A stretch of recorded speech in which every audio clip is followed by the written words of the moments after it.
Algebra 1, Module 4, Lesson 5, the practice problems. We are going to practice with writing a word sentence as a math sentence.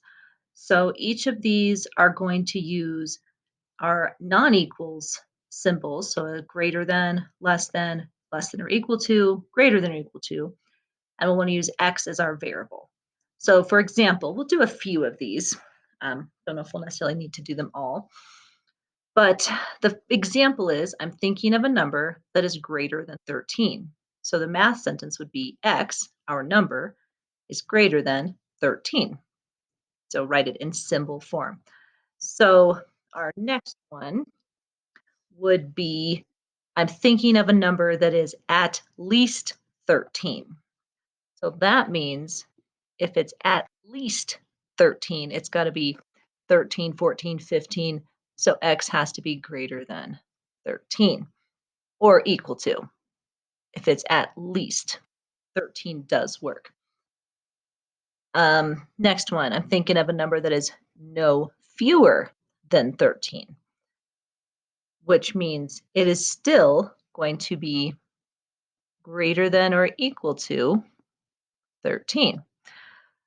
4, I'm thinking of a number that does not exceed 13. So 13 is as high as it goes, which means x has to be less than, and if it doesn't exceed it, it could equal.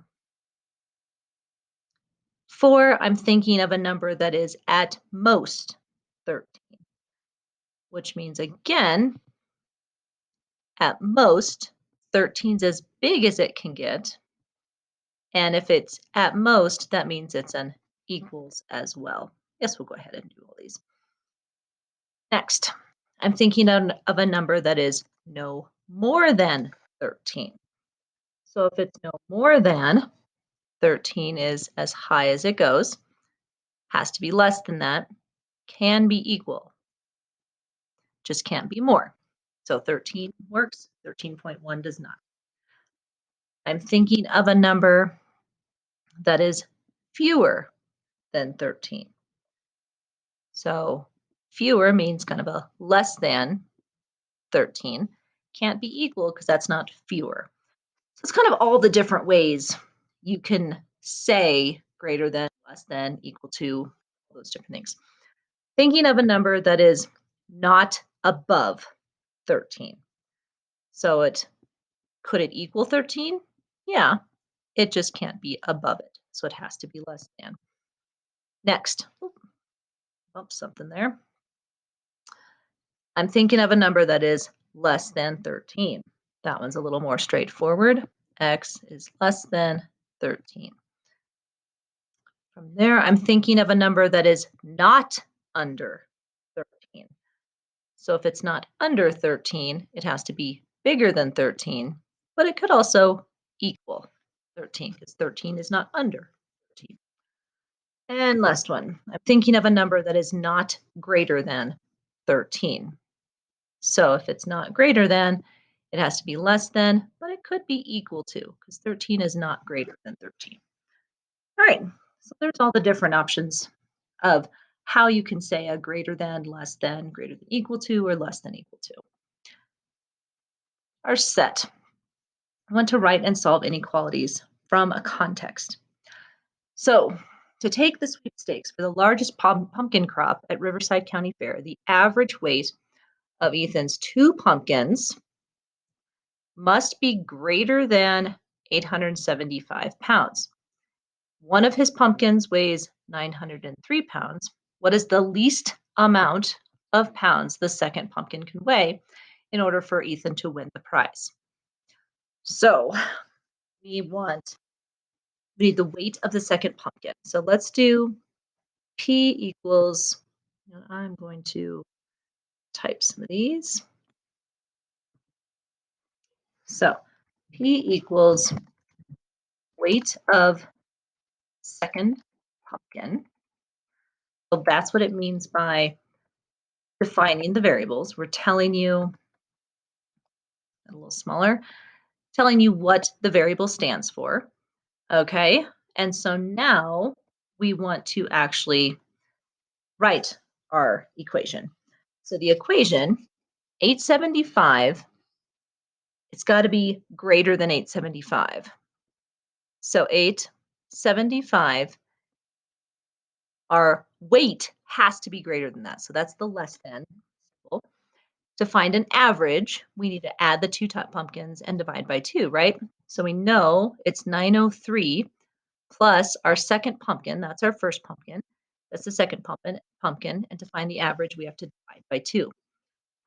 So next, describe in words the quantities that would work in this situation. Well, the pumpkin, we need to solve it first, don't we? Because we don't really know at this point what it is. So I'm actually going to scoot down a little bit and do it down here. So if I have 875 is less than 903 plus p divided by 2, my first step is I'm going to need to get rid of this divide by 2 by multiplying by 2. And if I multiply both sides by 2, I get 875 times 2 is 1,000. 1,750 is less than 903 plus p. And to get rid of the 903, I have to subtract that.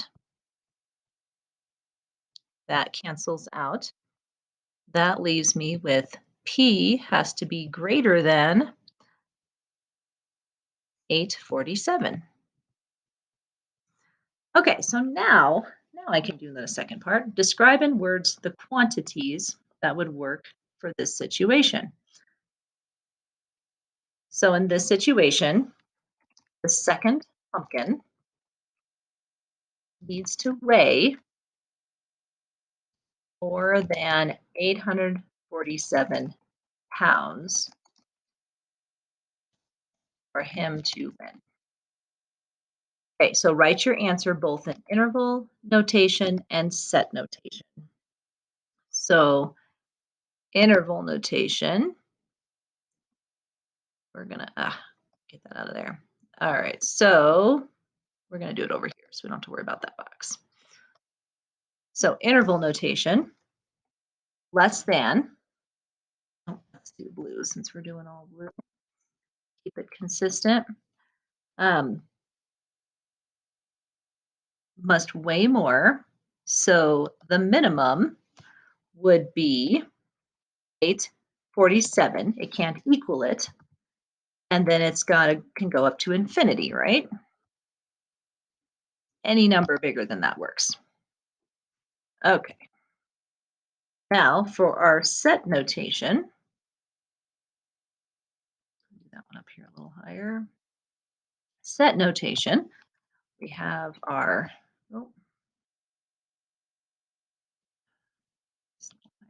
okay, our brackets. So we want P to be our variable, and then P has to be, we have our special E over here, do we? Oh yeah, we do, right there. P is, and it's got to be all real numbers, right? All real numbers. And we need, you know what? I'm going to do this in typing. I'm just going to type this one out. It's not doing my symbols right. Okay, so P has to be all real numbers, but our stipulation is P needs to be greater than 847 in brackets. So there's our set notation or interval notation and set notation. All right, next question, 12. The average of Aaron's 3 test scores must be at least 9, must be at least 93 to earn an A in the class. Aaron scored 89 on the first, 94 on the second. What can he get on his third test to guarantee an A in the class? So 100 is the highest possible. So we have to keep that in mind. He can't go to like an 1,000 on his test. So write and solve an inequality that models it, and we need to define our variables. So what variable should we use? Let's do T for test score. So T equals test, third test score, right? Third test score.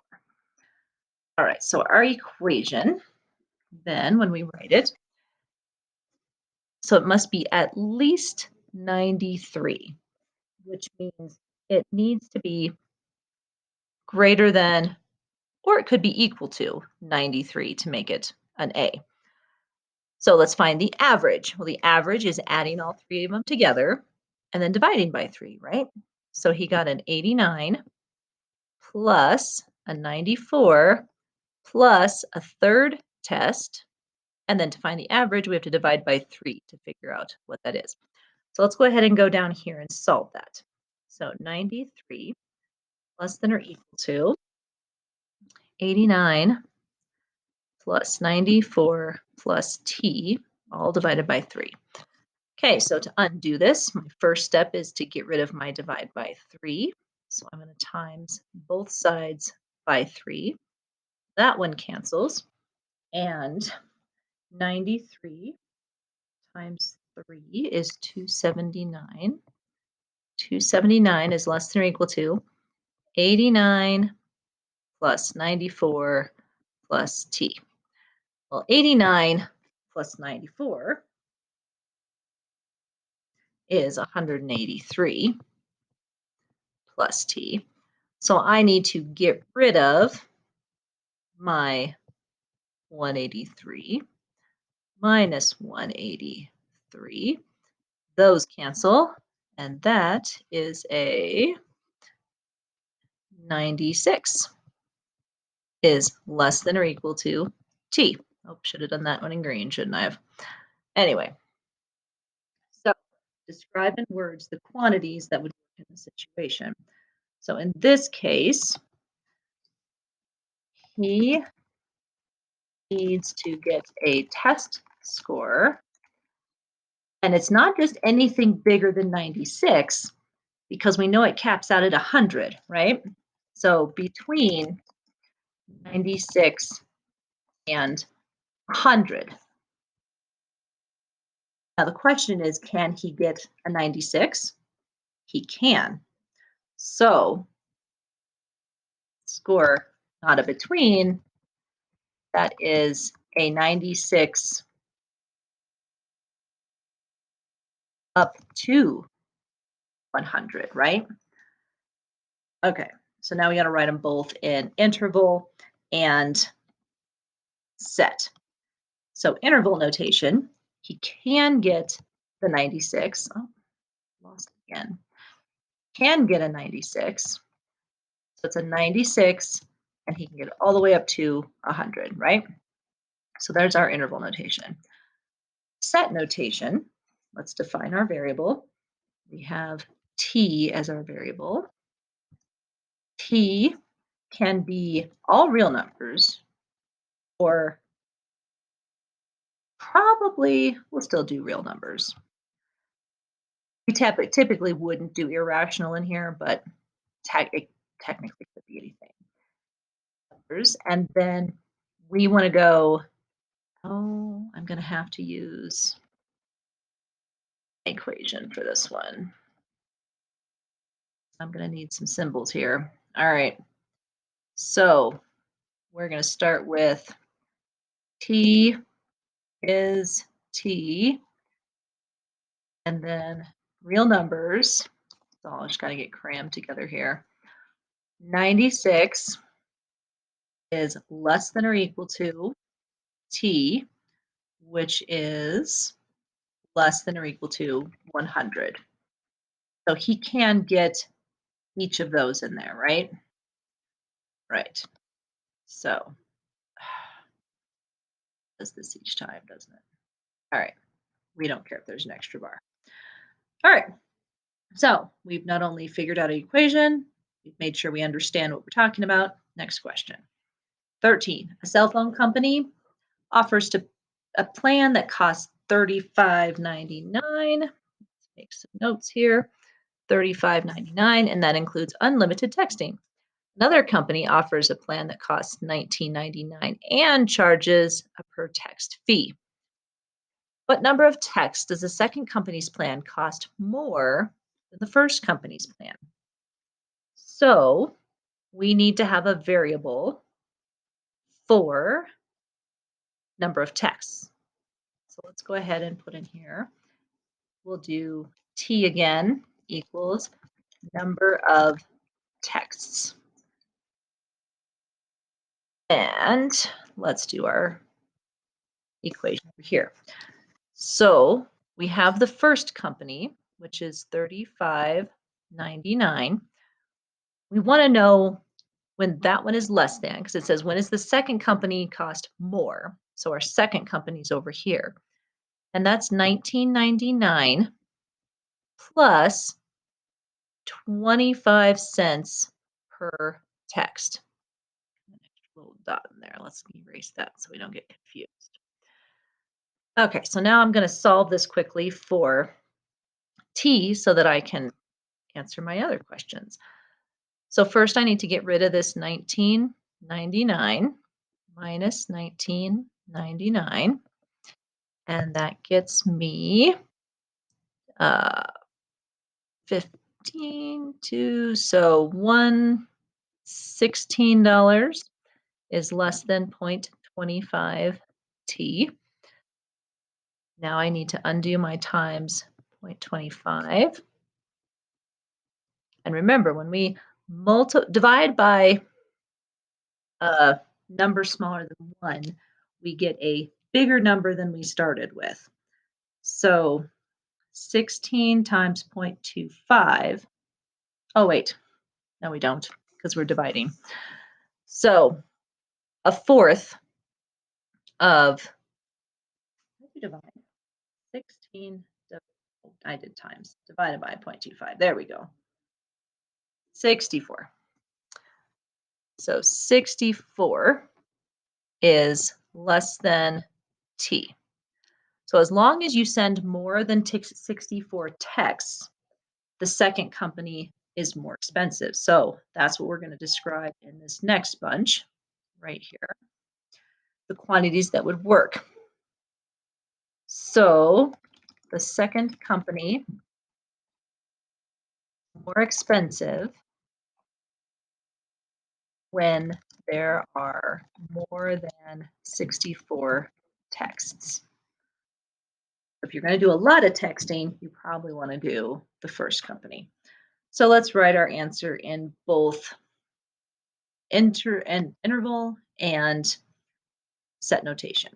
So to start with, we know the lowest amount we can send is 64, but we're not including 64. And then it can go all the way to infinity, right? Doesn't matter. We have used all of our texts. Now for the second one, I use text box. So our set notation, we have T as our variable. T can be, now it can't be all real numbers this time, right? Because you're not going to send half a text. So now we have to do natural numbers because it's only going to be positive.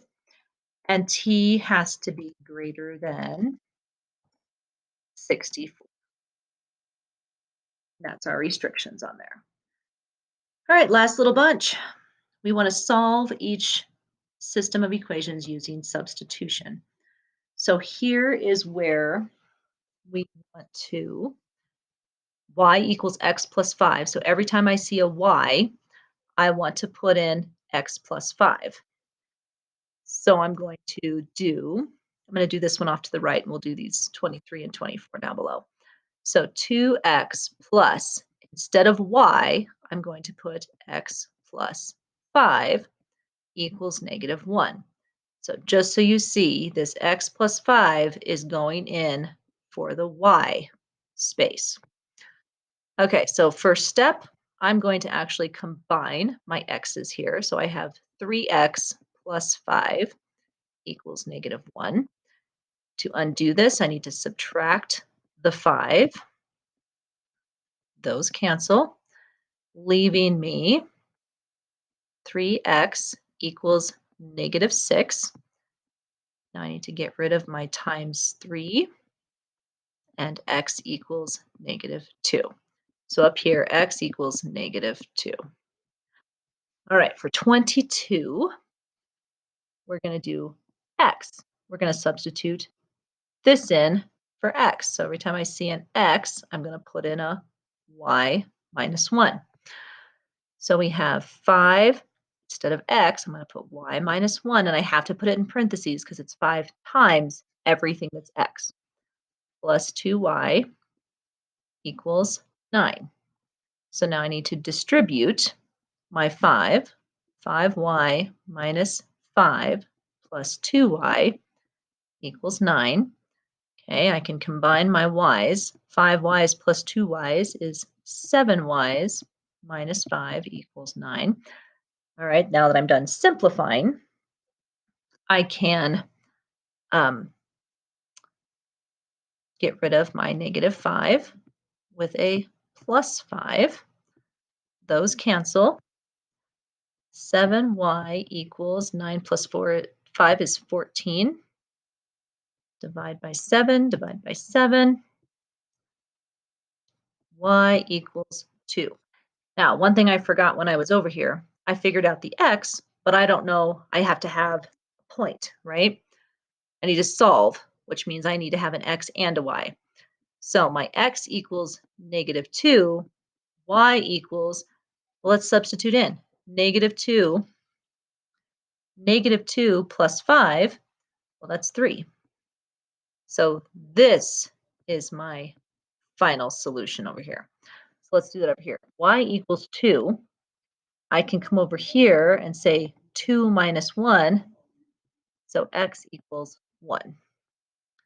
So these are my solutions. 1 comma 2, -2 comma 3. All right, 23. Let's do this one down below here. So I'm going to do green for this guy. So 23, I'm going to do down here. So instead of y, every time I see a y, I'm going to put in a 10 minus x. So 4x equals 2. Now my y, 10 minus x, equals 40. So let's go ahead, 4x minus, it's not an equals, minus. Okay, so now I want to distribute. So I have 4x. Oh no, I lost my marker again. We'll use this guy down here.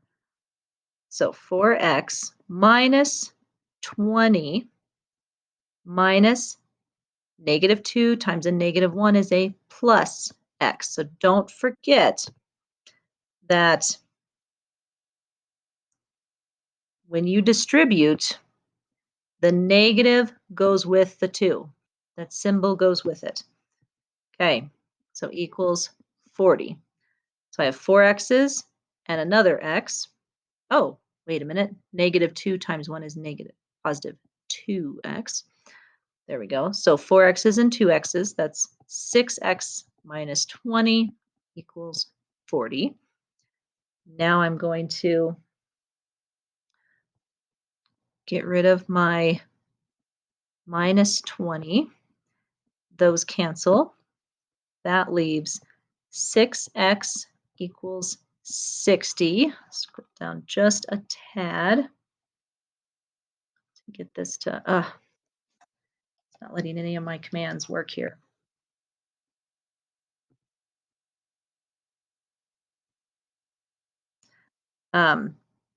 So we would divide by 6, and that means x equals 10. And if x equals 10, 10 minus 10 is actually 0.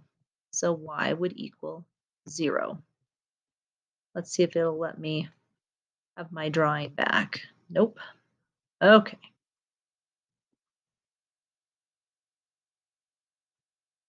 All right. Over here. Now we have an x equals. So instead of an x, every time I see an x, I'm going to put 1 plus y. So I kind of messed up. I can't see the original here. Okay. So for instead of x, I'm going to put 1 plus y minus y equals 7. So again, I'm just copying that down. Let's distribute the 4. 4 plus 4y minus y equals 7. Okay, from here, I can combine 4y's minus a y. So 4 plus 3y's equals 7.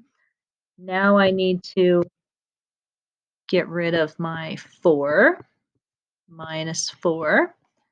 That leaves me with 3y equals 3.